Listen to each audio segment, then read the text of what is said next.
عليكم ورحمة الله. الحمد لله رب العالمين، والصلاة والسلام على أشرف المرسلين وعلى آله وصحبه أجمعين. സൂറത്തുൽ മുൻതഹന 60-ാമത്തെ അധ്യായമാണ്. أعوذ بالله من الشيطان الرجيم. بسم الله الرحمن الرحيم.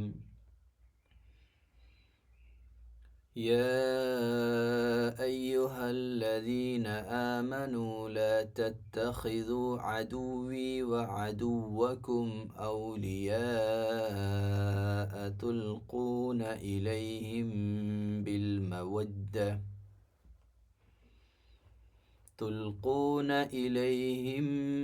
بالمودة وقد كفروا بما جاءكم من الحق يخرجون الرسول وإياكم أن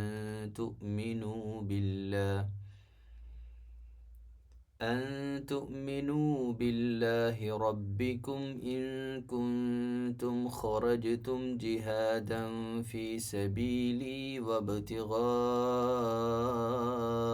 مرضاتي تسرون إليهم بالمودة وأنا أعلم بما أخفيتم وما أعلنتم ومن يفعله منكم فقد ضل سواء السبيل. ഒരു വളരെ ഗൗരവത്തിലുള്ള ഒരു കാര്യം തുടക്കത്തിൽ തന്നെ അള്ളാഹു വിശ്വാസികളോട് ഉത്ബോധിപ്പിക്കുകയാണ്. അല്ലയോ സത്യവിശ്വാസികളെ, യാ അയ്യുഹല്ലദീന ആമനു ലാ തത്തഖിദു അദുവി വ അദുവക്കും, നിങ്ങൾ എൻ്റെയും നിങ്ങളുടെയും ശത്രുക്കളെ അവരെ സഹായിക്കരുത്, അവരെ പരിഗണിക്കരുത്, അവരുടെ അടുത്ത് നമ്മൾ സ്നേഹബന്ധം പുലർത്തരുത്. സ്നേഹബന്ധം പുലർത്തുക അല്ലെങ്കിൽ എന്തെങ്കിലും രീതിയിലുള്ള ഒരു ബന്ധം അവരുമായിട്ട് ഉണ്ടാകരുത്. ശത്രുക്കൾ എന്ന് പറയുമ്പോൾ അന്യമതസ്ഥർ എന്നതിനെ തെറ്റായി വ്യാഖ്യാനിക്കരുത് ആരും. അന്യമതസ്ഥരൊന്നും നമ്മുടെ ശത്രുക്കളല്ല.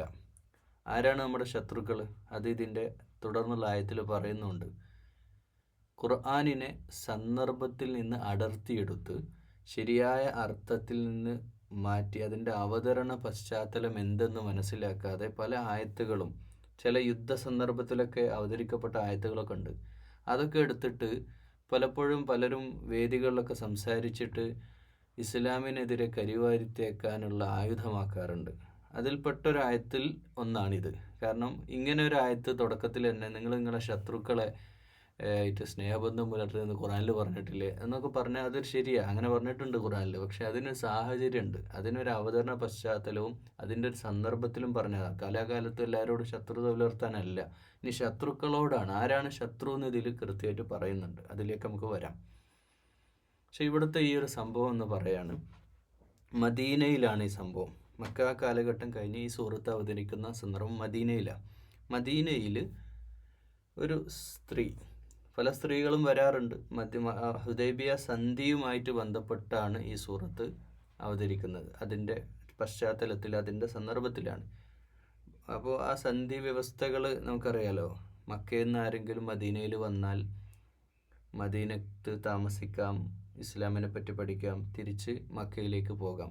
പക്ഷെ മദീനയിൽ നിന്ന് ആരെങ്കിലും മക്കയിലേക്ക് വന്നാൽ തിരിച്ചു പോകാൻ പാടില്ല. അങ്ങനെയൊക്കെയുള്ള സന്ധിയായിരുന്നു. ഒരു തലതിരിഞ്ഞ നിയമങ്ങളായിരുന്നു. പക്ഷെ അതൊക്കെ ഇസ്ലാമിന് അനുകൂലമായി. പക്ഷെ ഇത് ഒരു പ്രതികൂലമായൊരു സംഭവം അതിലുണ്ടായത്. അള്ളാഹു അറിഞ്ഞു ആ സംഭവം. അത് നബി സല്ലല്ലാഹു അലൈഹി വസല്ലമയെ അറിയിക്കുകയും ചെയ്തു. അതായത് ഇങ്ങനെയാണ്, ഒരു സ്ത്രീ, അടിമയായിരുന്ന എന്നാൽ പിന്നീട് സ്വതന്ത്രയായ ഒരു സ്ത്രീ മദീനയിലേക്ക് വന്നു. അങ്ങനെ ഇസ്ലാമിനെ പറ്റിയൊക്കെ പഠിച്ചു. പിന്നെ ഒരു വരവിൻ്റെ കാര്യമായ ഉദ്ദേശം ഒരു യാചന സ്വഭാവത്തിലാണ്. ഞങ്ങളെ സഹായിക്കണം, നമ്മൾ പ്രയാസത്തിലാന്നൊക്കെ പറഞ്ഞ് അങ്ങനെ മദീനത്തു നിന്ന് കുറേ സഹായങ്ങളൊക്കെ ലഭിച്ചു. അങ്ങനെ അതുമായിട്ട് തിരിച്ചു പോകാൻ നിൽക്കുന്ന സമയത്ത് മദീനയിലുള്ള നബി സല്ലല്ലാഹു അലൈഹി വസല്ലമയുടെ ഒരു സഹാബി, പേര് പറയുന്നില്ല, ആ സ്വഹാബിക്ക് നല്ലൊരു ഉദ്ദേശം ഉണ്ടായിരുന്നു.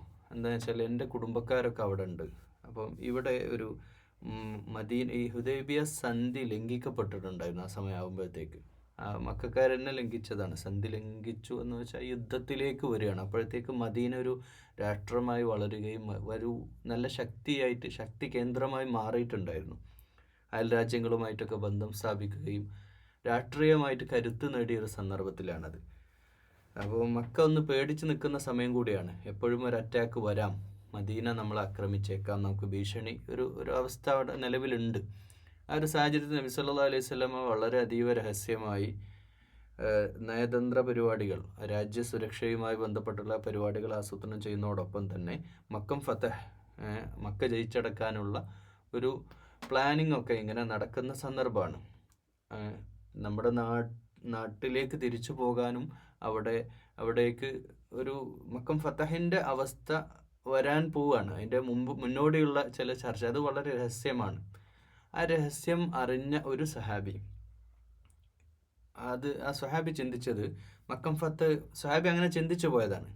അതായത് മക്കം ഫത്തഹിൽ എൻ്റെ അവിശ്വാസികളായ കുടുംബം ഉണ്ടല്ലോ, അവരൊക്കെ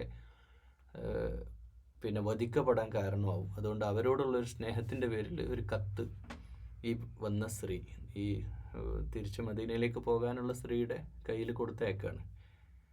അപ്പോൾ ആ സ്ത്രീ തന്നെ ആരോടോ പറഞ്ഞത് കേട്ട് നബി സല്ലല്ലാഹു അലൈഹി വസല്ലമയിലേക്ക് അത് അറിഞ്ഞപ്പോഴത്തേക്ക് ആ സ്ത്രീ മദീനത്ത് നിന്ന് പുറപ്പെട്ടിട്ടുണ്ടായിരുന്നു. അങ്ങനെ അവർ പിന്നാലെ പോയി ആ സ്ത്രീയിൽ നിന്ന് അത് കണ്ടെത്തി ആ കത്തുമായിട്ട് തിരിച്ച് നബി സല്ലല്ലാഹു അലൈഹി വസല്ലമയുടെ അടുത്തേക്ക് ആ സ്ത്രീയെയും കൂട്ടിയിട്ടാണ് പിന്നെ തിരിച്ചു വന്ന് പിന്നെയാണ് അതിൻ്റെ വിചാരണയൊക്കെ നടത്തുന്നത് നബി സല്ലല്ലാഹു അലൈഹി വസല്ലമ.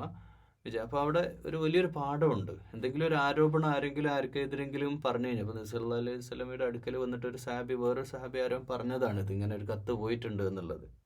അപ്പോൾ അത് ഒരു ചാരപ്രവൃത്തിയാണത്. ഒരു തരത്തിൽ പറഞ്ഞാൽ ഒരു സ്പൈ വർക്ക് പോലെയാണത്. പക്ഷേ അങ്ങനെ ആയിരുന്നിട്ട് പോലും ഉദ്ദേശശുദ്ധി മാനിച്ചുകൊണ്ട് ഈ സ്വഹാബിയുടെ ഉദ്ദേശം തൻ്റെ കുടുംബക്കാരായ അവർക്ക് ഒന്നും അപകടമൊന്നും പറ്റരുത് എന്നുള്ള ആ സ്നേഹത്തിൻ്റെ പേരിലാണ് ചെയ്തത്. എന്നാൽ യഥാർത്ഥത്തിൽ അള്ളാഹുവിനെ സംബന്ധിച്ചിടത്തോളം അത് വലിയ തെറ്റായിട്ട് അത് കണക്കാക്കുകയും, എന്നാൽ ഇദ്ദേഹത്തിൻ്റെ ഉദ്ദേശശുദ്ധി മാനിച്ച് ഇദ്ദേഹത്തിന് വലിയ ശിക്ഷയൊന്നും നൽകിയിട്ടില്ല. ആ സ്ത്രീക്കും പ്രത്യേകിച്ച് ഒന്നും നൽകിയ, സ്ത്രീ അത് തുറന്നു പറഞ്ഞു എന്നുള്ളത് കൊണ്ടും പിന്നെ കത്ത് തിരിച്ചു കൊടുക്കുകയും ചെയ്തു.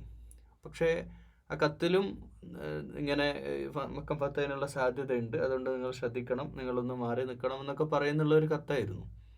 അപ്പോൾ ഇതാണ് ഇവിടെ പറഞ്ഞത്, സത്യവിശ്വാസികൾ നിങ്ങൾ എൻ്റെ ശത്രുക്കളോട്, അള്ളാഹുവിൻ്റെ ശത്രുവും നിങ്ങളുടെ ശത്രുവും, അവരെ നിങ്ങൾ ഔലിയാക്കളായിട്ട് പിന്നെ നിൽക്കാതെ, അല്ലെങ്കിൽ അവരെ ഏതെങ്കിലും അർത്ഥത്തിൽ അവർ നിങ്ങളെ ഇഷ്ടപ്പെട്ടവരോ പ്രിയപ്പെട്ടവരോ ആയിട്ട് സ്നേഹബന്ധം സ്ഥാപിക്കുകയോ രക്ഷാധികാരികളാക്കി ഒന്നും ചെയ്യാൻ പാടില്ല എന്ന് ഈ ഒരു സാഹചര്യത്തിൽ പറഞ്ഞ വാക്കുകളാണ്. അതാണ് അത് അടർത്തിയെടുത്തിട്ട് മറ്റ് കാര്യത്തിനൊന്നും വഖദ് കഫറു ബിമാ ജാഅകും മിനൽ ഹഖ്, അവരെന്താ ചെയ്തത്? നിങ്ങളുടെ നാട്ടിൽ അവർ നിങ്ങളെ സത്യത്തെ നിഷേധിച്ചു, അള്ളാഹു എന്ന സത്യത്തെ, പരലോകമുണ്ടെന്ന യാഥാർത്ഥ്യത്തെ, ഇതിനൊക്കെ നിഷേധിച്ച കാഫിറുകളാണ് അവർ, സത്യനിഷേധികളാണ്. കേവല നിഷേധത്തിനപ്പുറം അവർ ചെയ്ത പണികളൊക്കെ നിങ്ങൾക്കറിയില്ലേ. യുഖ്രിജൂന റസൂല വ ഇയ്യാകും അൻ തുഅ്മിനൂ ബില്ലാഹ്, അതുകൊണ്ട് നിങ്ങളുടെ നാഥനായ അള്ളാഹുവിൽ നിങ്ങൾ വിശ്വസിക്കുക. അപ്പോൾ അള്ളാഹുവിലും വിശ്വസിച്ചു എന്നതിൻ്റെ പേരിൽ നിങ്ങളെ അവർ പുറത്താക്കിയില്ലേ അല്ലേ? യുഖ്രിജൂന റസൂൽ, അള്ളാഹിൻ്റെ റസൂലിനെയും ആ വിശ്വാസികളെയും നിങ്ങളെ പുറത്താക്കിയതൊന്നും നിങ്ങൾക്ക് ഓർമ്മയില്ലേ? സ്വന്തം ജന്മനാട്ടിൽ ജീവിക്കാൻ പോലും പ്രയാസപ്പെട്ട് അവിടുന്ന് പുറന്തള്ളിയ കഥയൊക്കെ നിങ്ങൾ മറന്നുപോയോ? അത് ഓർമ്മപ്പെടുത്തുകയാണ്. പിന്നെ ഇൻകുന്തും നിങ്ങളുടെ റബ്ബിൻ്റെ മാർഗത്തിൽ ഖറജത്തും ജിഹാദും ഫീ സബീലി, എൻ്റെ വഴിയിൽ നിങ്ങൾ സമരം ചെയ്യാനും എൻ്റെ ഇഷ്ടം നേടാനും നിങ്ങൾ ഇറങ്ങിത്തിരിച്ചതെങ്കിൽ നിങ്ങൾ ഒരിക്കലും എന്ത് ചെയ്യരുത്, അള്ളാഹുവിൻ്റെ ശത്രുക്കളുമായിട്ട് നിങ്ങളിങ്ങനെ ബന്ധം പുലർത്തരുതേ എന്ന് അള്ളാഹു ഓർമ്മപ്പെടുത്തുകയാണ്. എന്നിട്ട് പറയാ, എൻ്റെ തൃപ്തിയാണോ നിങ്ങൾ വബ്തിഗാ മർളാതി, അള്ളാഹുവിൻ്റെ വഴിയിൽ എൻ്റെ ഇഷ്ടത്തിന് വേണ്ടി ജിഹാദ് ധർമ്മസമരത്തിൻ്റെ മാർഗത്തിൽ ഹിജ്റ പുറപ്പെട്ടുള്ളവരാണെങ്കിൽ, അള്ളാഹുവിൽ നിങ്ങൾ വിശ്വസിച്ചിട്ടുണ്ടെങ്കിൽ, അള്ളാഹിൻ്റെ റസൂലിനെ നിങ്ങളുടെ നാട്ടിൽ നിന്ന് പുറത്താക്കിയിട്ടുണ്ടെങ്കിൽ, ആ നാട്ടിലേക്ക് നിങ്ങൾ എങ്ങനെയാ ബന്ധം വെച്ച് പുലർത്തുന്നത്? തുസിറൂന ഇലൈഹിം ബിൽ മവദ്ദതി വഅന അഅലമു ബിമാ അഖ്ഫൈതും വമാ അഗ്ലൻതും. നിങ്ങൾ രഹസ്യമായിട്ട് അവരുമായിട്ട് ബന്ധം പുലർത്താനാണ് ഈ കത്തയച്ചതുപോലെ നിങ്ങൾ ആഗ്രഹിക്കുന്നതെങ്കിൽ അതും അള്ളാഹു അറിയുന്നുണ്ട്. അങ്ങനെ ചെയ്യുന്നുണ്ടുള്ള കാര്യങ്ങളും രഹസ്യമാക്കിയാലും അത് അള്ളാഹുവിങ്കൽ അറിയുന്നുണ്ട്. വമൻ യഫ്അൽഹു മിൻകും ഫഖദ് ളല്ല സവാഅ സബീൽ. അങ്ങനെ ചെയ്യുന്നവരുണ്ടല്ലോ, തീർച്ചയായും അവർ ളല്ല സവാഅ സബീൽ, അവർ പിഴച്ച മാർഗമാണ്, തെറ്റിപ്പോയ വഴിയിലാണ് അവരുള്ളത്. അതുകൊണ്ട് ശരിയായ പാതയിൽ വാ. നിങ്ങളിങ്ങനെയുള്ള ബന്ധങ്ങൾക്കൊന്നും പോകേണ്ട സന്ദർഭമല്ല. ഇത് സാന്ദർഭികമായ അവതരണ പശ്ചാത്തലത്തിൽ പറഞ്ഞ കാര്യമാണ്. ഇതെല്ലാ കാലത്തും എല്ലാ സമയത്തേക്കും സ്യൂട്ടായിട്ട് വെച്ചതല്ല. അത് ആ ഒരു യുദ്ധസമാനമായ സാഹചര്യത്തിൽ മാത്രം ഫിറ്റാവുന്ന സംഗതിയാണ് ഇത്. എന്നാലാവട്ടെ ലോകാവസാനം വരെയുള്ള ജനങ്ങൾക്ക് ഇങ്ങനെയുള്ള സാഹചര്യങ്ങൾ വരുമ്പോൾ, ഇങ്ങനെയുള്ള യുദ്ധ സാഹചര്യങ്ങളൊക്കെ വരുന്ന സന്ദർഭത്തിൽ ഇങ്ങനെയുള്ള ശത്രുക്കളുമായിട്ട് നമ്മളെ പുറത്താക്കുകയും നമ്മുടെ രാജ്യത്തു നിന്ന് ഓടിക്കുകയും നമുക്കെതിരെ അക്രമം ചെയ്യുന്നവരെയും ഈ രീതിയിൽ അവരോടുള്ള സമീപനം ഇങ്ങനെ തന്നെ ആയിരിക്കണം. ഇനി തുടർന്ന് പറയാ, ഇനി അവരുടെ അവസ്ഥ നോക്കൂ. യസ്ഖഫൂകും യകൂനൂ ലകും അഅദാഅൻ വയബ്സുതൂ ഇലൈകും ഐദിയഹും വഅൽസിനതഹും ബിസ്സൂഇ വവദ്ദൂ ലൗ തക്ഫുറൂൻ. ഇനി നിങ്ങളെങ്ങാനും ആ ശത്രുക്കളുടെ ഇടയിൽ പെട്ടുപോയാലോ, അവർ നിങ്ങളോട് ഏറ്റവും വലിയ ശത്രുത കാണിക്കുന്നതും കയ്യും നാവും ഉപയോഗിച്ച് നിങ്ങൾക്കെതിരെ എന്ത് ദ്രോഹവും ചെയ്യാൻ മടിയില്ലാത്തവരുമാണ്. നിങ്ങൾ സത്യനിഷേധികളായി തീർന്നെങ്കിലെന്ന് അവരാഗ്രഹിക്കുകയാണ്. അതുകൊണ്ട് അത്രക്കും കൊടും ക്രൂരന്മാരായ അവരോടുള്ള സമീപനങ്ങൾ, അവരോട് സ്നേഹം വെച്ച് പുലർത്തേണ്ട കാര്യമില്ല. അത് വിശ്വാസപരമായിട്ട് നമുക്ക് വിയോജിപ്പുകളുണ്ട്, ആദർശപരമായിട്ട് വിയോജിപ്പുകളുണ്ട്. പക്ഷെ അത് മാത്രമല്ലല്ലോ, ആ വിയോജിപ്പുകളോ അഭിപ്രായ വ്യത്യാസങ്ങളോ നിലനിർത്തിയിട്ട് ഒരു ബഹുസ്വര സമൂഹത്തിൽ ജീവിച്ചോളൂ എന്നുള്ള അനുവാദം കൊടുക്കുകയല്ല അവർ ചെയ്യുന്നത്. നിങ്ങൾ ഇവിടെ ജീവിക്കണ്ട. ഇന്ന് നമ്മൾ ഫാഷിസം പറയുന്നില്ലേ, ആ ഒരു ഫാസിസ്റ്റ് ചിന്താഗതിയില്ലേ, നിങ്ങൾ നിഗ്രഹിക്കണം, നിങ്ങൾ തീരണം, നിങ്ങൾ ഒടുങ്ങണം, നിങ്ങളെ കൊല്ലണം എന്ന് പറയുന്ന ആ ഒരു ചിന്ത, അവരാണ് വർഗീയവാദി, അവരാണ് ടെററിസ്റ്റുകൾ. ആ ഒരു ടെററിസം തന്നെ അവർ 6-ാം നൂറ്റാണ്ടിൽ മക്കയിൽ നബിയും സഹാബത്തിനോട് അവർ കാണിച്ചത്. തന്നെയാണ് അവർ ചെയ്തത്. കൊന്നിട്ടുമുണ്ട്, കൊന്ന ചരിത്രമാണ് അവർക്കുള്ളത്. അങ്ങനെയുള്ള ശത്രുക്കളോട് നിങ്ങൾ എന്തിനാ ബന്ധം സ്ഥാപിക്കാൻ പോകുന്നത്? അതുകൊണ്ട് ലൻ തൻഫഅകും അർഹാമുകും വലാ ഔലാദുകും യൗമൽ ഖിയാമത്തി യഫ്സിലു ബൈനകും വല്ലാഹു ബിമാ തഅമലൂന ബസീർ. ഇനി ആവട്ടെ, ഈ ഖിയാമത്ത് നാളിൽ നിങ്ങളെ കുടുംബക്കാരോ നിങ്ങളുടെ മക്കളോ നിങ്ങൾക്കൊട്ടും ഉപകാരപ്പെടൂല. നിങ്ങളെ മക്കളോടുള്ള സ്നേഹമാണോ? അവരുടെ പലരുടെയും ബന്ധുക്കൾ അവിടെ ഉണ്ട്. ആ മക്കളോടുള്ള സ്നേഹം കാണിക്കുകയാണോ? നിങ്ങളെ കുടുംബക്കാരോടുള്ള സ്നേഹം കാണിക്കുകയാണോ?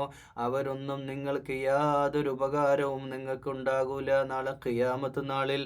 അന്ന് അള്ളാഹു നിങ്ങളെ എല്ലാവരെയും വേർപിരിപ്പിക്കുന്ന ദിവസമാണ്. നിങ്ങളൊക്കെ സ്വർഗത്തിലുള്ളവരൊരു ഭാഗം, നരകത്തിലേക്കുള്ളവരൊരു വിഭാഗം. ഇത് പറയുമ്പോൾ നമ്മുടെ നെഞ്ചും പിടക്കണം. ഇതൊക്കെ പറയുമ്പേ എൻ്റെ പ്രിയമുള്ളവരെ, നമുക്കുമില്ലേ മക്കള്, നമുക്കുമില്ലേ ഭാര്യ, നമുക്കുമില്ലേ കുടുംബം, ബന്ധം, മാതാപിതാക്കൾ. നമ്മുടെ ജീവിതത്തിൽ നമ്മളൊക്കെ ഒരു സൽക്കാര പരിപാടിയിലൊക്കെ ഫംഗ്ഷനിലൊക്കെ പോയിരിക്കുമ്പോൾ നമ്മളിങ്ങനെ ഒന്ന് കണ്ണോടിച്ച് മൊത്തം കുടുംബക്കാരുടെ മുഖത്തേക്കൊന്ന് നോക്കണം. എന്നിട്ടൊന്ന് ആലോചിക്കണം. ഈ ആയത്ത് വെച്ചിട്ട് സൂറത്തുൽ മുംതഹനയിലെ ഈ 3-ാമത്തെ ആയത്ത് വെച്ച് ആലോചിക്കണം. നാളെ കുടുംബക്കാരൊന്നും നാളെ യൗമുൽ ഖിയാമത്തിൽ വേർപിരിയാൻ പോവുക. ആരൊക്കെ ഉണ്ടാവും? അല്ലാ, ആരൊക്കെ എൻ്റെ കുടുംബത്തിൽ എന്നെ സ്നേഹിച്ച, ഞാനേറെ സ്നേഹിക്കുന്ന, എപ്പോഴും തലോടലും സ്പർശവുമായിട്ട് വല്ലാതെ സ്നേഹബന്ധം പുലർത്തുന്ന നമ്മുടെ കുടുംബ ബന്ധുക്കളൊക്കെ നാളെ പിരിയേണ്ടി വരുമല്ലോ. അതുകൊണ്ട് ഇവർക്കൊക്കെ തൗഹീദിൻ്റെ വെളിച്ചെത്തണം, ഇവരൊക്കെ നിസ്കാരക്കാരാവണം, റബ്ബിൻ്റെ ആബിദീങ്ങളാകണം. അതിനുള്ള സംസാരം എൻ്റെ ഭാഗത്തുനിന്നുണ്ടാവണം. അതാകണം ജീവിതത്തിൽ നമുക്കൊരാൾക്ക് ഏറ്റവും കൊടുക്കാൻ പറ്റുന്ന ഏറ്റവും മൂല്യമുള്ള വസ്തു. വല്ലാഹു ബിമാ തഅമലൂന ബസീർ. നിങ്ങൾ ചെയ്യുന്നതൊക്കെ അള്ളാഹ് കണ്ടറിയുന്നുണ്ട്.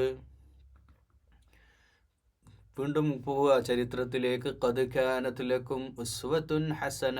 നിങ്ങൾക്ക് ഏറ്റവും ഉത്തമ മാതൃകയുണ്ട്. ഫീ ഇബ്രാഹീമ വല്ലദീന മഅഹു ഇദ് ഖാലൂ ലിഖൗമിഹിം ഇന്നാ براء منكم ومما تعبدون من دون الله كفرنا بكم وبدا بيننا وبينكم العداوة. ഇബ്രാഹിം അലൈഹിസ്സലാമിൽ ഉത്തമമായ അദ്ദേഹത്തിൻ്റെ അനുയായികളിലും ഉത്തമമായ മാതൃകയുണ്ട്.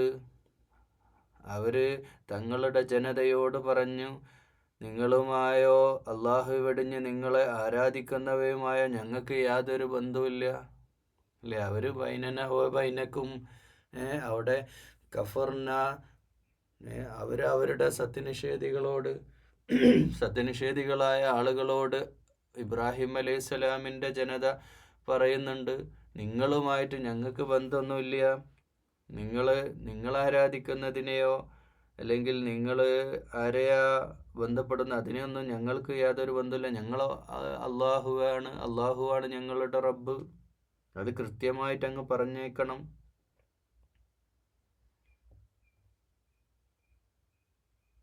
നിങ്ങൾ അള്ളാഹു ഏകനായ ദൂനില്ല, അള്ളാഹു അല്ലാത്ത മഅബൂദ് അള്ളാഹുവായിട്ട് അല്ലാതെ നിങ്ങൾ ഈ വഴിയിൽ വരാത്തിടത്തോളം കാലം നിങ്ങളുമായിട്ട് ഞങ്ങൾക്ക് ബന്ധമൊന്നുമില്ല.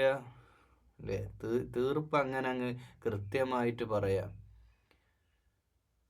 وبدا بيننا وبينكم العداوة والبغضاء أبدا حتى تؤمنوا بالله وحده. ഏകനായ അള്ളാഹുവിൽ നിങ്ങൾ എത്താത്തോടത്തോളം, നിങ്ങൾ ഏകനായ റബ്ബിൻ്റെ വഴിയിലെത്താത്തോടത്തോളം നിങ്ങളുമായിട്ട് ഞങ്ങൾക്ക് ബന്ധമൊന്നുമില്ല. ഇതങ്ങ് തീർത്ത് കൃത്യമായിട്ട് അതങ്ങനെ നിങ്ങൾ ചെയ്യുകയാണ് നിങ്ങളോട് ഞങ്ങൾക്ക് വെറുപ്പാ. അത് തുറന്നങ്ങ് പറഞ്ഞു.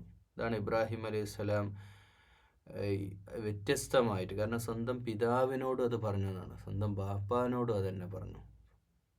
ഇല്ല ഖൗല ഇബ്രാഹിമ ലി അബീ, സ്വന്തം ബാപ്പാനോട് പറഞ്ഞു, നിങ്ങൾക്ക് വേണ്ടി ലഅസ്തഗ്ഫിറന്ന ലക്, നിങ്ങൾക്ക് വേണ്ടി ഞാൻ പാപമോചനത്തിന് വേണ്ടി പ്രാർത്ഥിക്കുന്നുണ്ട്. പക്ഷേ വമാ അംലികു ലക മിനല്ലാഹി മിൻ ഷൈഇ, എന്നാൽ അള്ളാഹുവിൽ നിന്ന് എന്തെങ്കിലും അള്ളാഹിൻ്റെ മുലൂക്കിയത്തെന്ന് എനിക്ക് തരാനൊന്നും എനിക്ക് സാധിക്കൂല. ബാപ്പാക്ക് വേണ്ടി ഞാൻ ദുആ ചെയ്യാം. അതുകൊണ്ട് നിങ്ങളിപ്പം മുശ്രിക്കാണ്. ബന്ധം അങ്ങനെയാ അല്ലേ? രക്തബന്ധം, ആദർശബന്ധം, കുടുംബബന്ധം, ഏതാ ഏറ്റവും വലിയ ബന്ധം?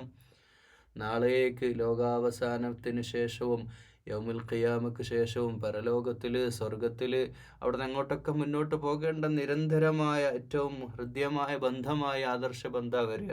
മറ്റേ രക്തബന്ധവും കുടുംബബന്ധമൊക്കെ ദുനിയാവിൽ തീരും.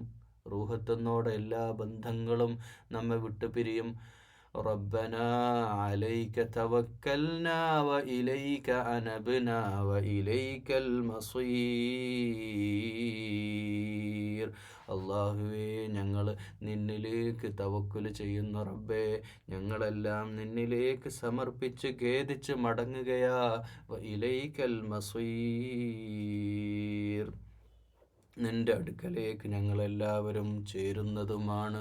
ഇത് ഇബ്രാഹിം അലൈഹിസ്സലാമിൻ്റെ പ്രാർത്ഥന, ഇബ്രാഹിം അലൈഹിസ്സലാമിൻ്റെ നിലപാട്. ഇങ്ങനെയാണ് സത്യവിശ്വാസി വേണ്ടത്. അതാണ് ഖലീലുല്ലാഹ് ഇബ്രാഹിം അലൈഹിസ്സലാമിൻ്റെ പാരമ്പര്യം. ശത്രുക്കളോട് നിങ്ങളത് കൃത്യമായി അവരോട് പറഞ്ഞേക്കുക, നിങ്ങൾ ചെയ്യുന്നത് തെറ്റാണ്.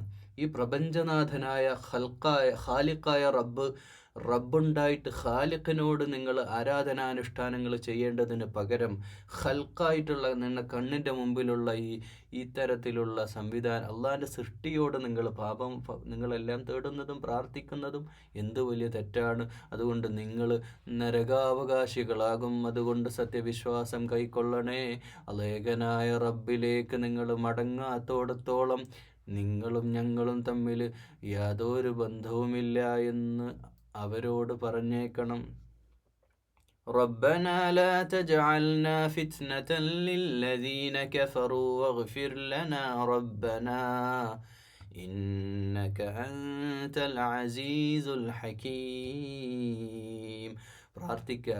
റബ്ബന എന്ന് പറഞ്ഞ എത്ര ദുആ ഇബ്രാഹിം അലൈഹി സ്വലാമിൻ്റെ റബ്ബന തഖബ്ബൽ മിന്ന, എത്ര ദുആണ്. റബ്ബന, ഞങ്ങളുടെ റബ്ബേ, എൻ്റെ രക്ഷിതാവേ, എൻ്റെ റബ്ബേ, ലാ തജഅൽനാ ഫിത്നതൻ ലില്ലദീന കഫറൂ, സത്യനിഷേധികൾക്കുള്ള പരീക്ഷണങ്ങൾക്ക് ഞങ്ങളെ നീ വിധേയരാക്കല്ലേ. വഗ്ഫിർ ലനാ റബ്ബന, ഞങ്ങൾക്ക് മാപ്പേകണേ, പുറത്തു തരണേ. ഇന്നക അൻതൽ അസീസുൽ ഹകീം, നീ അജയ്യനാണ്, യുക്തിജ്ഞനാണ്. അതുകൊണ്ട് കാഫിറുകൾക്ക് ഉള്ള അവരുടെ ഫിത്തനകളിൽ ഞങ്ങളെ ഉൾപ്പെടുത്തല്ലേ, ഞങ്ങൾക്ക് പാപമോചനം ചെയ്യണേ. ലഖദ് കാന ലക്കും ഫീഹിം ഉസ്വത്തുൻ ഹസന,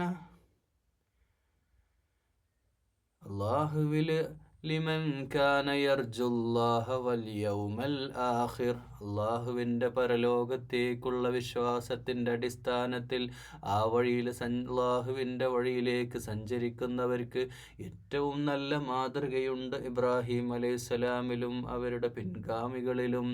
വമൻ യതവല്ല ഫഇന്നല്ലാഹ ഹുവൽ ഗനിയ്യുൽ ഹമീദ്. നിങ്ങളാരെങ്കിലും അതൊക്കെ നിരാകരിച്ച് അതൊന്നും വേണ്ട എന്ന് വെച്ചിട്ടുണ്ടെങ്കിൽ അള്ളാഹു എല്ലാറ്റിനും ആരെയും ആശ്രയിക്കേണ്ടവനല്ല.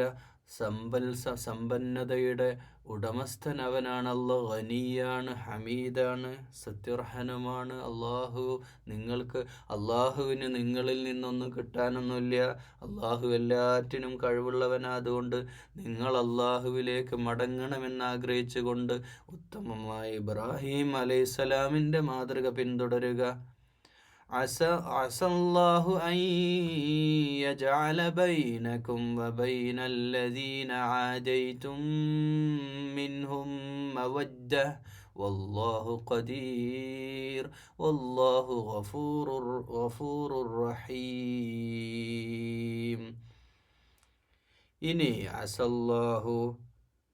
അല്ലാഹു നിങ്ങൾക്കും നിങ്ങൾ ശത്രുത പുലർത്തുന്ന ആളുകൾക്കുമിടയിൽ അള്ളാഹു ഒരു പക്ഷേ സ്നേഹബന്ധം പിന്നീട് ഇത് ഹുദൈബിയ സന്ധി കഴിഞ്ഞിട്ട് മക്കം ഫത്തഹിന് ശേഷമുള്ള സംഭവത്തിലേക്ക് വെളിച്ചം വീശുകയാണ്. നിങ്ങൾ ഈ ശത്രുത പുലർത്തുന്നതൊക്കെ കേവലം ഈ ഒരു കാര്യത്തിൽ അള്ളാഹുവുമായിട്ടുള്ള ഒരു വിഷയത്തിൽ ഇപ്പം നിലവിലുള്ള ഒരു സിറ്റുവേഷനിൽ ആ സാഹചര്യത്തിലുള്ള സംഭവമാണ്. അല്ലാതെ അത് കഴിഞ്ഞിട്ടും നിങ്ങൾ ശത്രുക്കളാവണമെന്നല്ല. ഇപ്പം നിങ്ങൾ അങ്ങനെ ശത്രുത പുലർത്തേണ്ടതുണ്ട്. അവർ നിങ്ങളുടെ ശത്രുക്കളാണ്, അള്ളാഹുവിൻ്റെ ശത്രുക്കളാണ്, നിങ്ങളുടെയും ശത്രുക്കളാണ്. എന്നാൽ അവരൊക്കെ നിങ്ങൾക്ക് അള്ളാഹു ഇണക്കി തന്നേക്കാം. അള്ളാഹു എല്ലാറ്റിനും കഴിവുള്ളവനാ. വല്ലാഹു ഗഫൂറുർ റഹീമാണ്, എല്ലാം പാപങ്ങൾ പുറത്തു വരുന്നവനും കാരുണ്യവാനുമാണ്. ലാ യൻഹാകുമുല്ലാഹു അനില്ലദീന യുഖാതിലൂകും ഫിദ്ദീനി വലം യുഖ്രിജൂകും മിൻ ദിയാരികും അൻ തബറൂഹും വതുഖ്സിതൂ ഇലൈഹിം ഇന്നല്ലാഹ യുഹിബ്ബുൽ മുഖ്സിതീൻ. ഇന്നല്ലാഹ യുഹിബ്ബുൽ മുഖ്സിതീൻ. മതത്തിൻ്റെ പേരിൽ, ഇസ്ലാം സ്വീകരിച്ചതിൻ്റെ പേരിൽ നിങ്ങളോട് യുദ്ധം പ്രഖ്യാപിച്ചവർ, നിങ്ങളെ വീടുകളിൽ നിന്ന് പുറന്തള്ളുന്നവർ,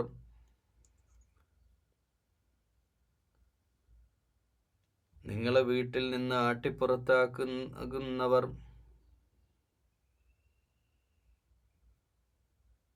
അങ്ങനെ ചെയ്യുന്ന ഒരാളുകളോടാണല്ലോ പണ്ട് നിങ്ങളെ മക്കയിൽ നിന്ന് പുറത്താക്കിയ ഒരു വിഭാഗം ഉണ്ടല്ലോ. അങ്ങനെ അല്ലാത്ത ആളുകൾ ഇത് എല്ലാ കാലത്തേക്കുള്ള ആയത്തായിട്ട് തന്നെ ഇതിനെ കാണണം. ഇതെല്ലാ കാലത്തേക്കുള്ള ആയത്താണ്. ചില ആയത്തുകൾ ആ സാഹചര്യങ്ങളുമായിട്ട് ബന്ധപ്പെട്ട് കിടക്കുമ്പോൾ ഈ ആയത്ത് അങ്ങനെയല്ല. ലാ യൻഹാകുമുല്ലാഹ് അനില്ലദീന ലം യുഖാതിലൂ, നിങ്ങളോട് യുദ്ധം ചെയ്യുന്നില്ല, നിങ്ങളെ വീടുകളിൽ നിന്ന് പുറത്താക്കണില്ല. നിങ്ങളെ ആ രാജ്യത്ത് സ്വസ്ഥമായിട്ട് ആ നാട്ടിൽ നിങ്ങൾക്ക് ജീവിക്കാൻ പറ്റുമോ? അവരോട് നന്മ ചെയ്യുന്നതും നീതി കാണിക്കുന്നതും അള്ളാഹു വിലക്കുന്നില്ല. ഇങ്ങോട്ട് അനീതി കാണിക്കുന്നവരോടാണ് ഈ രീതിയിൽ ഇങ്ങോട്ട് യുദ്ധം ചെയ്യുന്നവരോട് അങ്ങോട്ട് യുദ്ധം ചെയ്യാൻ പറഞ്ഞു. അല്ലാതെ മുസ്ലിങ്ങളെല്ലാവരും സംഘടിച്ച് പോയിട്ട് അപ്പുറത്തുള്ള രാജ്യത്തെ ആക്രമിക്കാനോ അല്ലെങ്കിൽ ആരെങ്കിലും, അത് അയൽവാസിയാവട്ടെ മറ്റാളുകളാവട്ടെ, ആരെങ്കിലും ആക്രമിക്കാനൊന്നും ഇസ്ലാമിൽ യാതൊരു വിധത്തിലുള്ള നിർദ്ദേശവും ഇല്ല, ഖുർആൻ്റെ അടിസ്ഥാനത്തിൽ ഇല്ല. പക്ഷേ നമ്മളോട് യുദ്ധം ചെയ്യാൻ വരുന്നവർ, നമ്മളെ സ്വയം വീട്ടിൽ നിന്ന് പുറത്താക്കുന്നവർ, നമ്മളോട് അനീതി കാണിക്കുന്നവർ, അവരോടാണ് യുദ്ധം ചെയ്യാനും ഈ രീതിയിൽ അവരോട് സൗഹൃദ ബന്ധം പുലർത്തണ്ടെന്നൊക്കെ പറഞ്ഞത്. അപ്പോൾ ഖുർആൻ അതിൻ്റേതായ അക്ഷര വായന നടത്താതെ ആശയവും അതിൻ്റെ അവതരണ പശ്ചാത്തലവും മനസ്സിലാക്കിയിട്ട് വേണം ആയത്തുകൾക്ക് അർത്ഥം വെക്കാൻ. പലപ്പോഴും ഇത് നടക്കാറില്ല. പലപ്പോഴും നമ്മൾ ഈ ആയത്തുകളൊക്കെ കേൾക്കുമ്പോൾ എന്താ അതിങ്ങനെ അള്ളാ പറയണമെന്ന് തോന്നും. അത് ആ ഒരു സിറ്റുവേഷനിൽ പറയുന്നതാ. പക്ഷെ ഇതങ്ങനെയല്ല. നിങ്ങളെ വീട്ടിൽ നിന്ന് പുറത്താക്കാത്തവർ, നിങ്ങളോട് യുദ്ധം ചെയ്യാത്തവർ, അവരോട് നിങ്ങൾ സ്നേഹം പുലർത്തണം, അവരോട് നീതി കാണിക്കണം. ഇന്നല്ലാഹു യുഹിബ്ബുൽ മുഖ്സിതീൻ. അങ്ങനെ നീതി കാണിച്ച് സഹവർത്തിത്വത്തോടെ ജീവിക്കുന്നവരെ അള്ളാഹു ഇഷ്ടപ്പെടുന്നു എന്നാ ആയത്തിൽ പറഞ്ഞത്. അള്ളാഹു അവരെ ഇഷ്ടപ്പെടുന്നു, അവരെ സ്നേഹിക്കുന്നു എന്ന യുഹിബ്ബ് എന്നുള്ള വാക്കാ പറഞ്ഞത്. എങ്ങനെയുള്ള ആളുകൾ? അപ്പം അങ്ങനെയുള്ള മതേതര സമുദായത്തിൽ, സെക്കുലർ വ്യത്യസ്ത മതങ്ങളും ജാതികളുള്ള നാട്ടിലൊക്കെ മുസ്ലിങ്ങൾക്ക് ജീവിക്കേണ്ടി വരുമെന്നും അങ്ങനെ ജീവിക്കുമ്പോൾ സ്നേഹത്തോടെ സഹവർത്തിത്വത്തോടെ പെരുമാറണമെന്നും ഖുർആനിലെ സൂറത്തുൽ മുംതഹനയിലെ അതേ സൂറത്തിലെ 8-ാമത്തെ ആയത്തിൽ പറയുന്നതും നമ്മൾ മനസ്സിലാക്കണം. إنما ينهاكم الله عن الذين قاتلوكم في الدين وأخرجوكم من دياركم وظاهروا على إخراجكم أن تولوهم ومن يتولهم فأولئك هم الظالمون. അതിൻ്റെ നേരത്തെ പറഞ്ഞ ആയത്തിൻ്റെ നേരെ ഓപ്പോസിറ്റ്, നിങ്ങളുടെ വീട്ടിൽ നിന്ന് നിങ്ങളോട് യുദ്ധം ചെയ്യുകയും നിങ്ങളുടെ വീട്ടിൽ നിന്ന് പുറത്താക്കുകയും നിങ്ങളെ എല്ലാ അർത്ഥത്തിലും നിങ്ങളെ പ്രയാസപ്പെടുത്തുകയും ചെയ്യുന്നവരുണ്ടല്ലോ, അവരോട് നിങ്ങൾ രാജിയാകരുത്, അവരാത്മമിത്രമാക്കരുത് എന്ന കാര്യമാണ് അള്ളാഹ് വിലക്കിയത്. അങ്ങനെ ആരെങ്കിലും അവരെ ആത്മമിത്രമാക്കിയവോ അവർ ളാലിമാണ്, അക്രമിയാണ്. അങ്ങനെ. അപ്പോൾ നമ്മൾ ഈ ചാരപ്പണി എന്ന് പറഞ്ഞൊരു പണിയുണ്ടല്ലോ. നമ്മളിപ്പോൾ ശത്രു രാജ്യം, ഒരു രാജ്യം, നമ്മുടെ ഇപ്പോൾ ഇന്ത്യയുടെ ഒരു ശത്രു രാജ്യം, അടുത്തുള്ള ഒരു രാജ്യം, ഞാൻ പേരെടുത്ത് പറയണില്ല, ഒരു രാജ്യം ഉണ്ട്. ആ രാജ്യത്ത് നമുക്കെതിരെ വല്ലാതെ അവർ പ്രയാസപ്പെടുത്തുകയാണ്.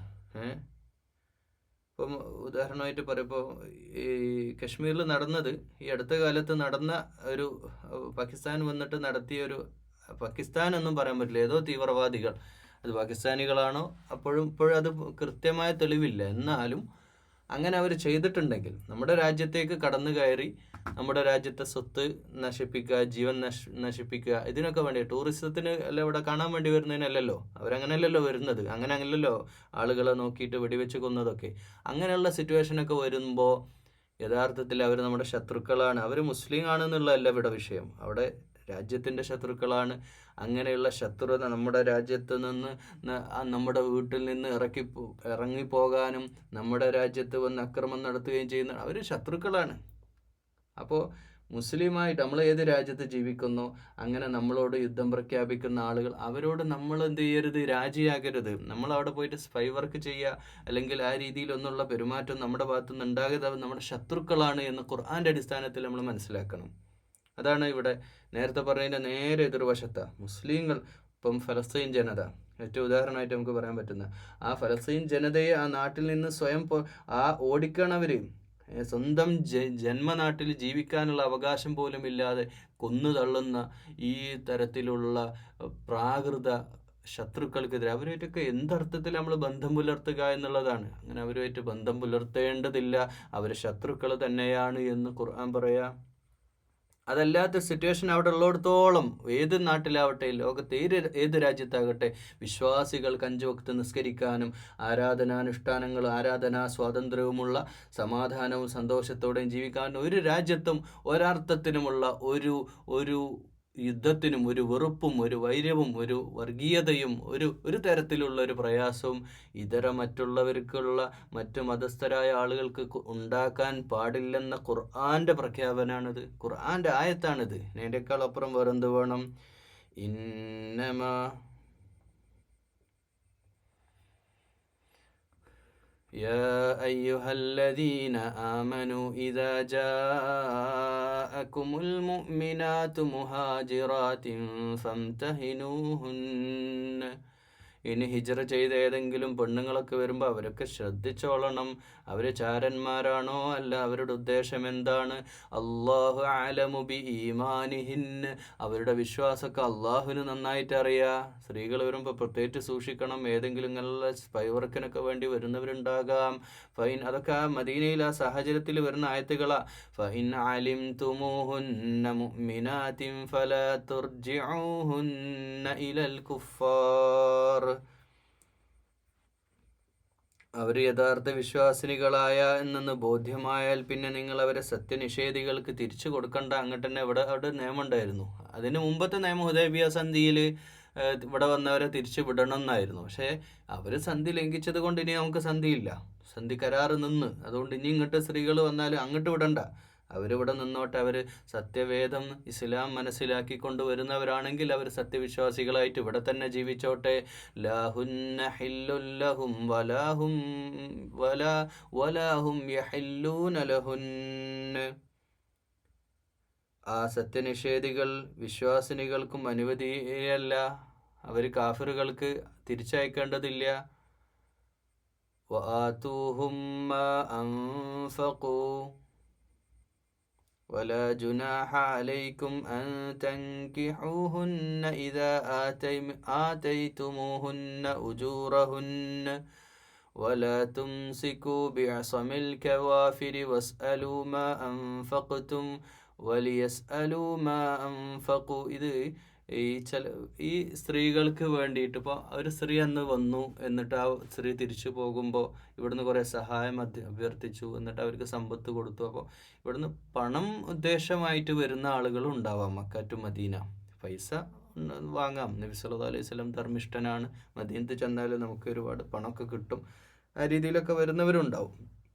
അപ്പോൾ ഒരു ഉദ്ദേശങ്ങളൊക്കെ നോക്കണം, അവർക്ക് ചിലവഴിക്കുമ്പോൾ അങ്ങനെയും ശ്രദ്ധിക്കണം. പക്ഷേ ചില മുഫസ്സിരീങ്ങൾ ഇവിടെ പറയുന്നത് ഇവർ വിവാഹം ആണ് ഉദ്ദേശിക്കണമെങ്കിൽ, കാഫിറുകളായ സത്യനിഷേധികളുടെ ഭാര്യമാർ വന്നിട്ട് വിവാഹം ഉദ്ദേശിച്ചൊക്കെ വരുന്നവരാണെങ്കിൽ അവരുടെ മഹർ ആ നാട്ടിൽ ആ മഹർ തിരിച്ചു കൊടുക്കാൻ, സത്യനിഷേധികളായ ആളുകൾക്ക് മഹർ തിരിച്ചു കൊടുക്കാനും ആ മഹർ നമ്മൾ ഉപയോഗിക്കേണ്ടതില്ലെന്നും ഇവർക്ക് വേറെ മഹർ കൊടുത്തിട്ട് നമ്മൾ എന്ത് ചെയ്യണം, അവരെ വിവാഹം ചെയ്യാം എന്നും ആണ് എന്ന് ചില പണ്ഡിതന്മാരുടെ അഭിപ്രായം ഇവിടെ വരുന്നുണ്ട്. പക്ഷേ നേരത്തെ നടന്ന സന്ദർഭത്തിൻ്റെ അടിസ്ഥാനത്തിൽ കൂടി ചേർത്ത് വായിക്കുമ്പോൾ ഇങ്ങനെ വരുന്ന സ്ത്രീകളുടെ ഉദ്ദേശശുദ്ധി പരിശോധിക്കണമെന്നും അവർക്ക് മാന്യമായ രീതിയിൽ അവരെ പരിശോധിച്ച ശേഷം അവർക്ക് ഇവിടെ നിൽക്കാനുള്ള സാഹചര്യം ഉണ്ടാക്കി കൊടുക്കണം. അവരെ സത്യസന്ധമായിട്ട് അവർ വരികയാണെങ്കിൽ അവരിവിടെ നിന്നോട്ട്, അവർ പോകേണ്ടതില്ല എന്ന്. അവരെന്തായാലും ഹുദൈബിയ സന്ധി ലംഘിച്ചിട്ടുണ്ട്, അതുകൊണ്ട് നമ്മളും ഇനി കരാറില്ല. ولا تمسكوا بعصم الكوافر واسألوا ما أنفقتم وليسألوا ما أنفقوا. അങ്ങനെ അവരെ വിവാഹം ചെയ്യുന്ന വിഷയമായിട്ട് ബന്ധപ്പെട്ടാണ് പറയുന്നത്. ഈ വിവാഹ മൂല്യം നൽകുകയാണെങ്കിൽ സത്യനിഷേധികളുമായുള്ള വിവാഹബന്ധം നിങ്ങൾ നിലനിർത്തരുത്. സത്യനിഷേധികളായിക്കൊണ്ട് നിങ്ങൾ എന്ത് ചെയ്യേണ്ട, അവരെ വിവാഹം കഴിക്കേണ്ടതില്ല. അവർ ഇസ്ലാം സ്വീകരിക്കാനും ധർമ്മമാർഗത്തിലേക്ക് വരാനും തയ്യാറാണെങ്കിൽ നിങ്ങൾ അവരെ വിവാഹം ചെയ്തോളൂ, അവർക്ക് മഹർ കൊടുക്കുകയൊക്കെ ചെയ്തോളൂ എന്നാണ്. നിങ്ങൾക്ക് നൽകിയത് തിരിച്ചു ചോദിക്കാനും അവകാശമുണ്ട്. എങ്ങനെ, ഏതർത്ഥത്തിൽ? കാഫിറുകളായ തന്നെ അവർ തുടരുന്നവരാണെങ്കിൽ അത് തിരിച്ചു ചോദിക്കണം. നിങ്ങൾക്ക് ആ മഹർ നിങ്ങൾ കൊടുത്തു, കാരണം അവർ ഒരിക്കലും നിങ്ങളുമായിട്ട് വിവാഹ ബന്ധത്തിൽ തന്നെ തുടരാൻ എന്ന് വെച്ചാൽ തൗഹീദിൻ്റെ വഴിയിലാണെങ്കിൽ മാത്രം ഞങ്ങളുടെ ഭാര്യമാരായിട്ട് തുടർന്നാൽ മതി. നിലവിൽ ഭാര്യയുള്ളവരോട് തന്നെയാണ് പറയുന്നത്. മക്കയിലുള്ള മദീനയിലുള്ള സകലരും, മദീനത്തുള്ള പ്രത്യേകിച്ച് മദീനയുടെ ഭർത്താക്കന്മാരായി നിൽക്കുന്നവരുടെ ഭാര്യമാർ മക്കയിലുണ്ട്. അപ്പോൾ അവരിങ്ങോട്ടിപ്പോൾ വരികയാണ്. ചില ആളുകൾ, സ്ത്രീകൾ വന്നിട്ട് പറയാം എൻ്റെ ഭർത്താവ് ഇവിടെ ഉണ്ട് എന്നൊക്കെ പറഞ്ഞ് വരിക. കാഫിറാണ്, നിഷേധം തന്നെ മനസ്സിലുള്ളത്. ഒരിക്കലും അവർ ഇസ്ലാം സ്വീകരിക്കാൻ വന്നത് ഭർത്താവിനെ തേടി വന്നതാ എങ്കിൽ അവരങ്ങ് തിരിച്ചു പോയിക്കോട്ടെ, മെഹർ കൊടുത്തിട്ട് ബൈ പറയാൻ. സത്യദർശനത്തിൽ തൗഹീദിൻ്റെ വഴിയിൽ കുടുംബബന്ധത്തെക്കാൾ, രക്തബന്ധത്തെക്കാൾ ആദർശബന്ധത്തിനാണ് ഏറ്റവും ഔന്നിത്യം. അപ്പോൾ ആദർശബന്ധം പണയം വെച്ചിട്ട് വിവാഹബന്ധം പോലും വേണ്ട എന്നുള്ളിടത്ത് കാര്യങ്ങളെത്തുകയാണ്.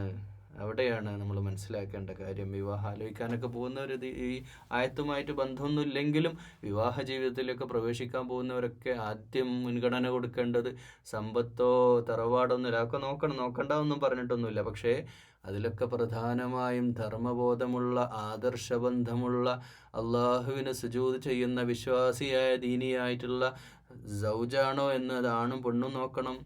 അങ്ങനെ നിങ്ങൾ നോക്കുക, അത് പരിഗണിക്കുക. അല്ലാതെ ഒരിക്കലും കുഫ്രിയത്തുള്ള ഒരാളുമായിട്ട് നിങ്ങൾ മുന്നോട്ട് പോകേണ്ടതില്ല. ആ മെഹർ അങ്ങ് തിരിച്ചു കൊടുത്തേക്കൂ, അവർ പോയിക്കോട്ടെ എന്നാണ്.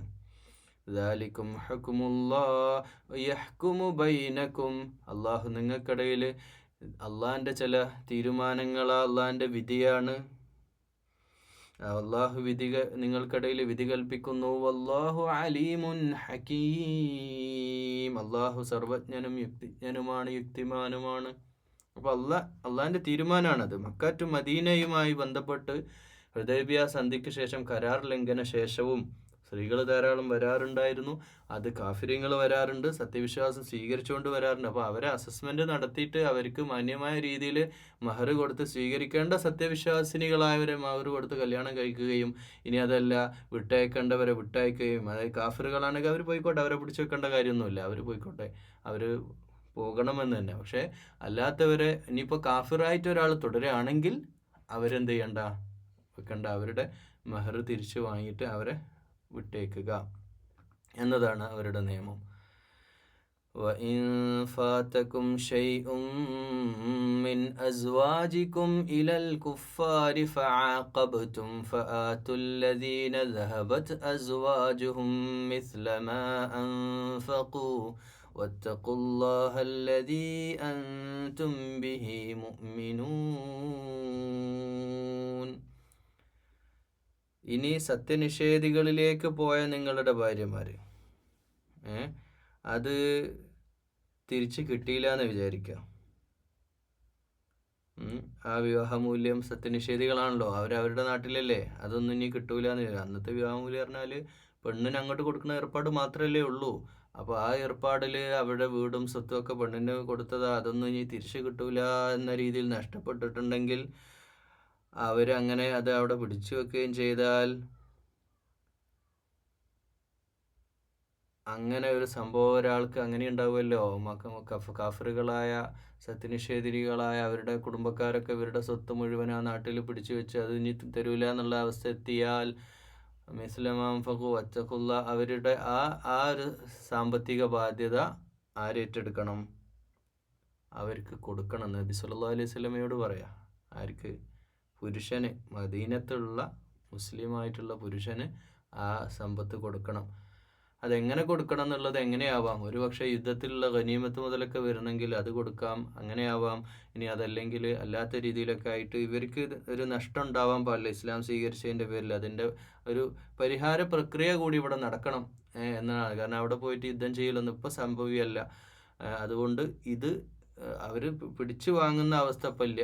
നിങ്ങൾ ആ ഒരു കാഫിറുകളായ സ്ത്രീകളെ നിങ്ങൾ എന്ത് ചെയ്യണം? ഡിവോഴ്സ് ചെയ്യുക. അവരുമായിട്ട് നിങ്ങൾ ബന്ധപ്പെടേണ്ട കാര്യമില്ല. അവർ സത്യദീനിലേക്ക് വരാത്തോടത്തോളം നിങ്ങൾ ഭാര്യമാരല്ല. അവർ പോട്ടെ, അവരിനി സമ്പത്തുമായിട്ട് പോകണേ പോയിക്കോട്ടെ, അവർക്കുള്ളത് നിങ്ങൾ കൊടുക്കണം എന്ന് നബി സല്ലല്ലാഹു അലൈഹി വസല്ലമയോട് പറയാം. വത്തഖുല്ലാഹല്ലദീ അൻതും ബിഹി മുഅ്മിനീൻ. നിങ്ങൾ വിശ്വാസം അംഗീകരിച്ച് അള്ളാഹുവോട് ഭക്തിയുള്ളവരായി മാറുക എന്ന് തുടർന്ന് പറയാം. يا أيها النبي إذا جاءك المؤمنات يبايعنك على ألا يشركن بالله شيئا ولا يسرقن ولا يزنين ولا يقتلن أولادهن ولا يأتين ببهتان يفترينه بين أيديهن وأرجلهن ولا يعصينك في معروف فبايعهن واستغفر لهن الله إن الله غفور رحيم.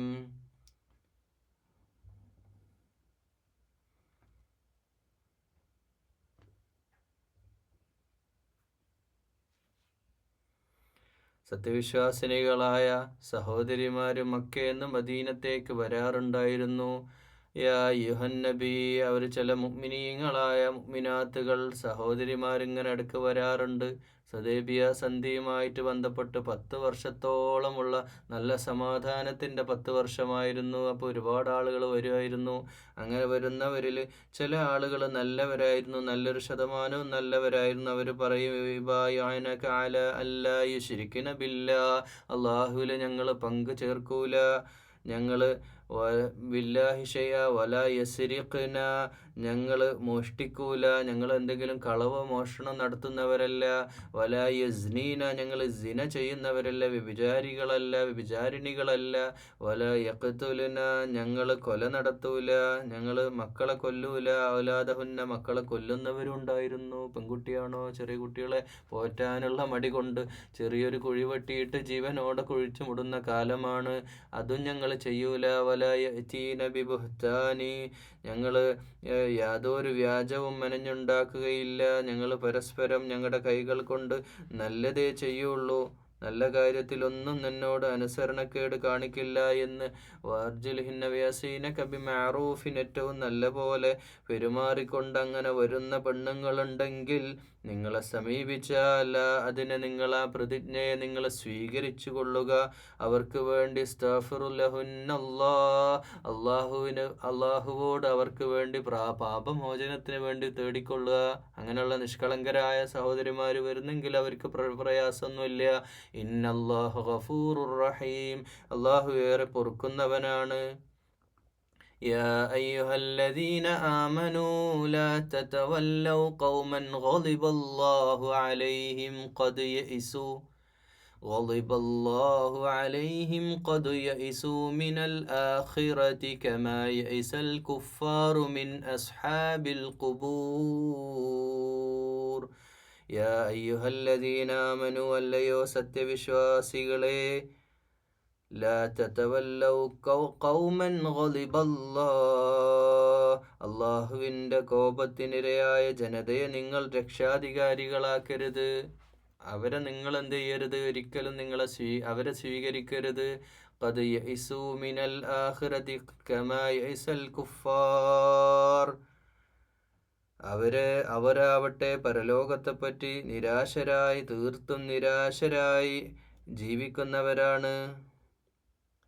ശവക്കുഴിയിലുള്ളവരെ സംബന്ധിച്ച് സത്യനിഷേധികൾ നിരാശരായ പോലെ, അസാബിൽ ഖുബൂർ, ഖബറിൻ്റെ ഉള്ളിൽ കിടക്കുന്നവരെ പറ്റി നിരാശരായ പോലെ അവരങ്ങനെ നിരാശയോടെ നിൽക്കുന്നവരാണ്. അതുകൊണ്ട് അവരെല്ലാം നിങ്ങളുടെ വലിയോ നിങ്ങളുടെ രക്ഷാധികാരികളോ ആത്മബന്ധമുള്ള ആളുകളോ ആയിട്ട് മാറരുതേ എന്ന് മക്ക മദീന ആ സംഘടനത്തിൻ്റെ യുദ്ധത്തിൻ്റെ സംഘർഷത്തിൻ്റെ ആ സാഹചര്യത്തിൽ വന്ന ആയത്തുകളായിട്ട് തന്നെ നമ്മൾ മനസ്സിലാക്കണം. അങ്ങനെ നമ്മൾ മനസ്സിലാക്കും. ആയത്തിന് അക്ഷര വായന നടത്താതെ അവതരണ പശ്ചാത്തലത്തിൽ നിന്ന് അതിനെ മനസ്സിലാക്കിക്കൊണ്ട് വേണം ഇത്തരത്തിലുള്ള ആയത്തിൽ യുദ്ധസമാനമായ സാഹചര്യത്തിൽ വരുന്ന ആയത്തുകളാണ് ഇങ്ങനെയൊക്കെ വരുന്നത്. ഇതിൽ തന്നെ അള്ളാഹു നിങ്ങളെ സ്വന്തം വീട്ടിൽ നിന്ന് പുറത്താക്കാത്തിടത്തോളം നിങ്ങൾക്ക് നീതിയോടെ നിങ്ങളോട് പെരുമാറുന്ന ആ ഒരു ഏത് സമൂഹം, ഏത് നാട്ടിലാണെങ്കിലും അവരോട് ഏറ്റവും നല്ല രീതിയിൽ, ഏറ്റവും നല്ല സഹവർത്തിത്തോടെ പെരുമാറണമേ എന്ന് ഖുർആൻ ഇതേ സൂറത്തിൽ തന്നെ ആഹ്വാനം ചെയ്യുകയും ചെയ്യുന്നുണ്ട്. അള്ളാഹുവേ, സർവശക്തനായ റബ്ബേ, ഞങ്ങളുടെ ദുആകൾ സ്വീകരിക്കണേ അല്ലാ. വിശുദ്ധ ഖുർആൻ മനസ്സിലാക്കാൻ, അതിൻ്റെ ശരിയായ അർത്ഥത്തിൽ ഓരോ ആയത്തുകളും മനസ്സിലാക്കാൻ തൗഫീഖ് ചെയ്യണേ അല്ലാ. അള്ളാഹുവേ, വിശുദ്ധ ഖുർആൻ്റെ ഓരോ സൂറത്തുകൾ കഴിയുമ്പോഴും മനസ്സിൽ പ്രതീക്ഷയാ റബ്ബേ. വിശുദ്ധ ഖുർആൻ തദബ്ബുർ ചെയ്യുന്ന യഥാർത്ഥ സത്യവിശ്വാസികളിൽ അള്ളാഹുവേ ഞങ്ങളെ എല്ലാവരെയും ഉൾപ്പെടുത്തണേ അല്ലാ. അള്ളാഹുവേ, ഖൽബ് തട്ടിക്കൊണ്ട്, ഹൃദയം തട്ടിക്കൊണ്ട് ഈമാനോടെ ഖുർആൻ പഠിക്കാൻ, അത് മനസ്സിലാക്കാൻ, ജീവിതത്തിൽ പുലർത്താൻ അള്ളാഹുവേ തൗഫീഖ് ചെയ്യണേ അല്ലാ. അള്ളാഹുവേ, ഞങ്ങൾക്ക് വഹിക്കാനാവാത്ത ബുദ്ധിമുട്ടുകളെ കൊണ്ട് ഞങ്ങളെ പരീക്ഷിക്കല്ലേ അല്ലാ. അള്ളാഹുവേ, ഒരുപാട് ബുദ്ധിമുട്ടുകളുമായിട്ട് ജീവിക്കുന്നവരായി ശബ്ദം കേൾക്കുന്നവരും ഞാനും എല്ലാ ദിവസവും ഓരോ പുതിയ പുതിയ പരീക്ഷണങ്ങൾ നീ ഇങ്ങനെ തന്നുകൊണ്ടിരിക്കുക. അള്ളാഹുവേ, എല്ലാ പരീക്ഷണങ്ങൾ തരുമ്പോഴും ആ പരീക്ഷണങ്ങളൊക്കെ അതിജയിക്കാനുള്ള താക്കത്ത് നൽകണേ അല്ലാ.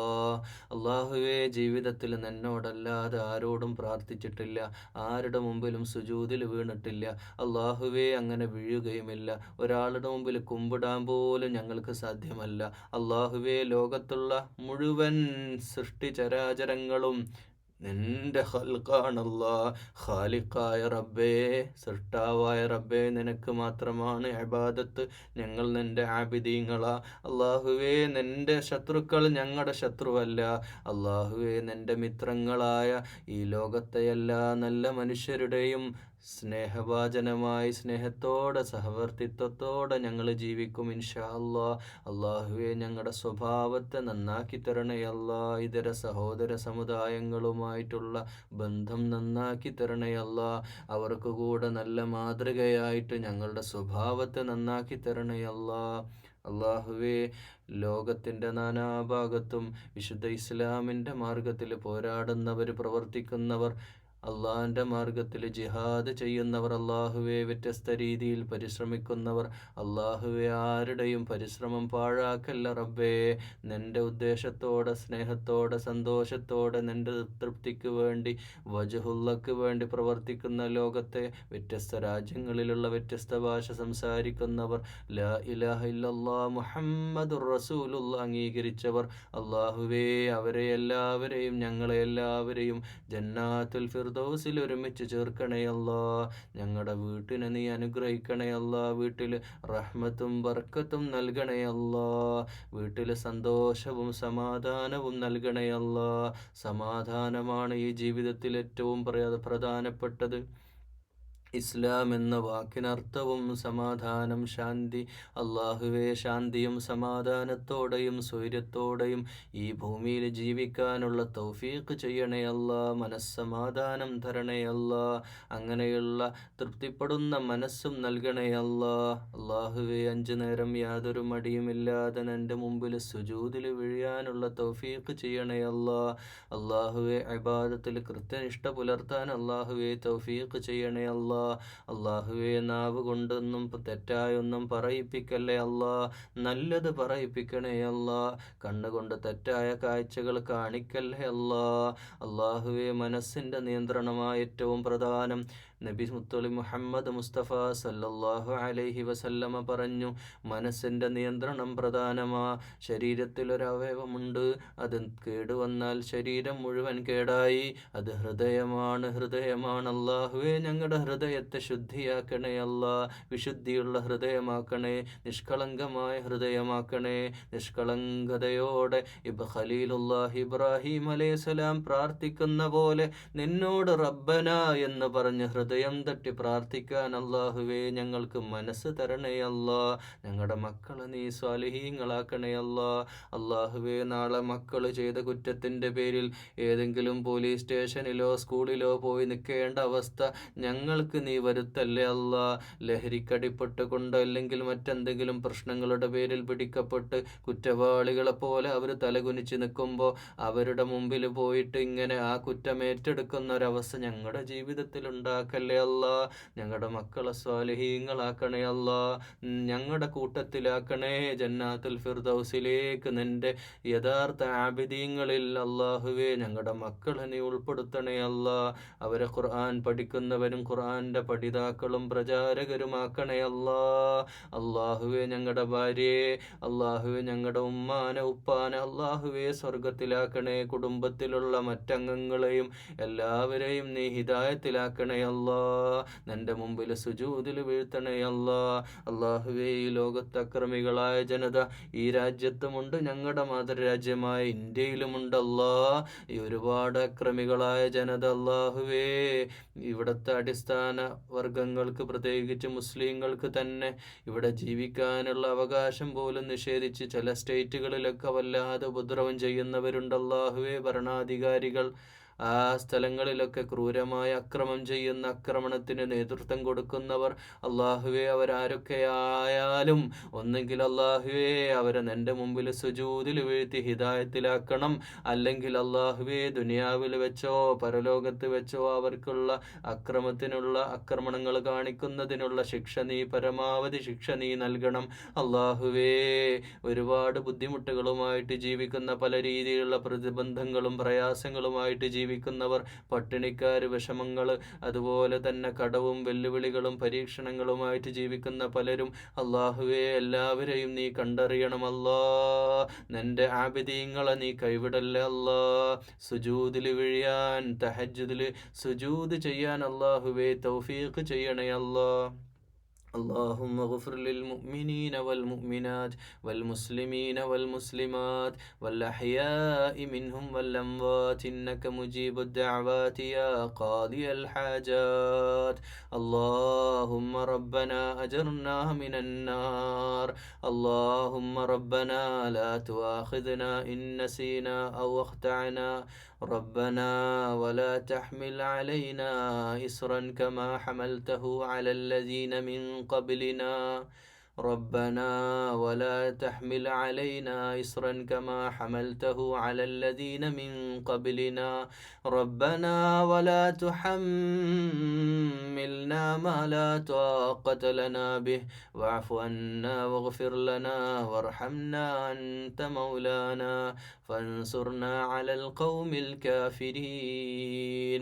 اللهم رب ارحمهما كما ربيانا صغيرا. اللهم ربنا آتنا في الدنيا حسنة وفي الآخرة حسنة وقنا عذاب النار. اللهم ربنا تقبل منا يا رب العالمين. وآخر دعوانا الحمد لله رب العالمين. السلام عليكم ورحمة الله وبركاته.